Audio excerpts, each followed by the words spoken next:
الکریم اما بعد فاعوذ باللہ من الشیطان الرجیم بسم اللہ الرحمن الرحیم باب التمنی الموت و ذکرہ، موت کی آرزو اور اس کا ذکر کا باب۔ پہلی فصل ہے الفصل الاول۔ موت کی آرزو اچھی بھی ہے اور بری بھی ہے۔ اچھی کیسے ہو گئی جی؟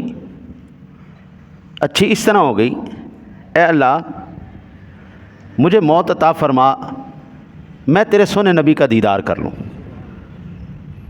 مجھے دنیا کے فتنوں سے آزادی نصیب فرما۔ دنیا کے فتنوں سے بچنے کے لیے حضور جناب رسالت مآب صلی اللہ علیہ وسلم کے دیدار کے لیے موت کی تمنا کرنا، یہ بہت اچھی تمنا ہے۔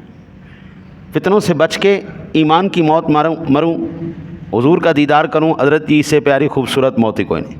اچھا جی، اگر وہ دنیاوی تکلیف سے گھبرا کر موت مانگتا ہے تو حضرت یہ بالکل اچھی موت نہیں۔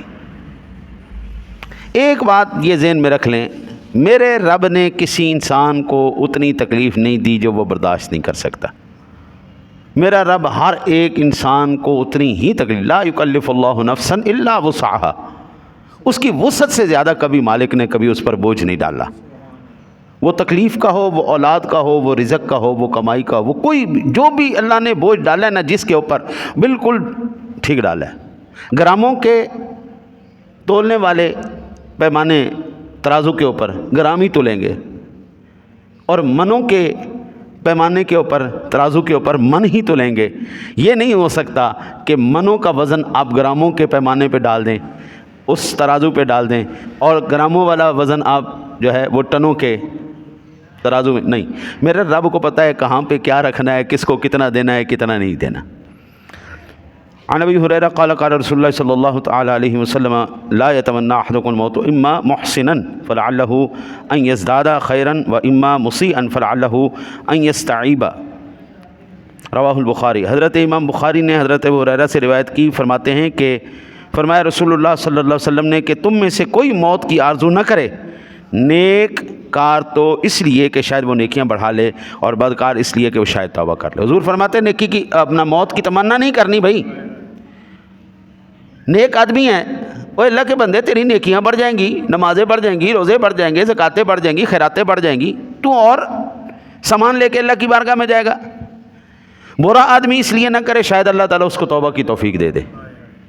حضرت اگر اس کو توبہ مل گئی، جی بخشش ہو گئی، تو سارا کھاتا تو صاف ہو گیا، کمال نہیں ہو گیا؟ حضرت ساری زندگی گناہ کرتے کرتے کرتے کرتے کرتے کرتے بندہ اینڈ میں توبہ اس کو اللہ توفیق دے دے تو معاف تو اللہ کرنے والا ہے نا، معاف اللہ نے کرنی ہے، وہ چاہے جس کو مرضی کر۔ تو جب اللہ اس کو معاف کر دے گا، اب یہ معافی اس کو مل جانا یہ اس کے لیے بہتر نہیں؟ اگر وہ پہلے موت کی تمنا کر کے مر جاتا ہے تو توبہ کیے بغیر مرا تو کدھر گیا جہنم میں، بجائے اس کے کہ حضور فرماتے تھوڑا صبر کرو اللہ کے بندے، مومن کی زندگی بھی بہتر ہے، مومن کا مرنا بھی بہتر ہے۔ مومن جہاں پر بھی رہے سبحان اللہ بڑی خوبصورت موت رہتا ہے۔ عنہ قال قال رسول اللہ صلی اللہ علیہ وسلم لا يتمنى احدكم الموت لا يدعو به من قبل ان ياتيه انه اذا مات انقطع عمله وانه لا يزيد المؤمن عمره الا خيرا، رواہ مسلم۔ حضرت امام مسلم نے انہی سے روایت کیا کہ رسول اللہ صلی اللہ علیہ وسلم نے فرمایا تم میں سے کوئی موت کی آرزو نہ کرے، اس کے آنے سے پہلے اس کی دعا کرے، کیونکہ جب وہ مر جائے گا تو اس کی امیدیں ختم ہو جائیں گی، اور مومن کی عمر بھلائی میں ہی بڑھتی ہے۔ حضور فرماتے ہیں موت کی تمنا نہ کر، اللہ کے نیک بندے دعا کر، اے اللہ مجھے جتنی زندگی عطا فرما ایمان کی عطا فرما، اور حضور فرماتے ہیں جیسے ہی وہ مرا سب کچھ ختم ہو گیا۔ اب وہ روزہ نہیں رکھ سکتا، نماز نہیں پڑھ سکتا، کوئی نیک عمل نہیں کر سکتا، کوئی نیکی نہیں کر سکتا۔ اگرچہ ہمیں بعض روایات سے یہ بات پتہ چلتی ہے کہ جو ایمان والے ہیں وہ قبر کے اندر بھی تلاوت قرآن پاک اور نماز پڑھتے ہیں، جیسے حضور نبی اکرم صلی اللہ علیہ وسلم کی ایک حدیث پاک حضور نے فرمایا کہ میں نے موسیٰ علیہ السلام کو دیکھا قبر میں کھڑے ہو کے نماز پڑھ رہے تھے، ہے نہیں؟ یہ روایت موجود ہے۔ اور اسی طرح صحابہ سے بھی کہ ہم حضور نبی اکرم صلی اللہ علیہ وسلم کے روضہ انور کے پاس جلوہ گر تھے تو ہم نے خود کانوں سے آواز سنی حضور نماز پڑھ رہے تھے، ہاں جی۔ تو اچھا وہ ایک الگ بات ہے، وہاں پہ بندہ جو قرآن پڑھتا ہے، نماز پڑھتا ہے، وہاں پہ جو ذکر و اذکار ہوتے ہیں اس کا ثواب نہیں ملتا، وہ ایمانی لذت کے لیے ہوتا ہے. ثواب، جزا، سزا وہ صرف دنیا کے اندر ہے، بس اس دنیا کے بعد نہیں. ہاں یہ ہو سکتا ہے کہ آپ نے اپنی نماز پڑھی تو اب یہ اپنے والد صاحب کی روح کو پیش کر دیں، ہاں جی، اس کا ثواب ان کو پیش کر دیں. آپ نے صدقہ کیا، خیرات کیا کوئی، یہ الگ بات ہے. اولاد کسی کے لیے کر دے تو مسلم شریف کی حدیث پاک ہے کہ اولاد کا بھی جو ہے وہ فائدہ والدین کو ملتا ہے. لیکن اس بندے کا ختم ہو گیا. اب فرشتے جو ہیں وہ عبادت کے لیے نہیں، وہ لذت کے لیے کرتے ہیں.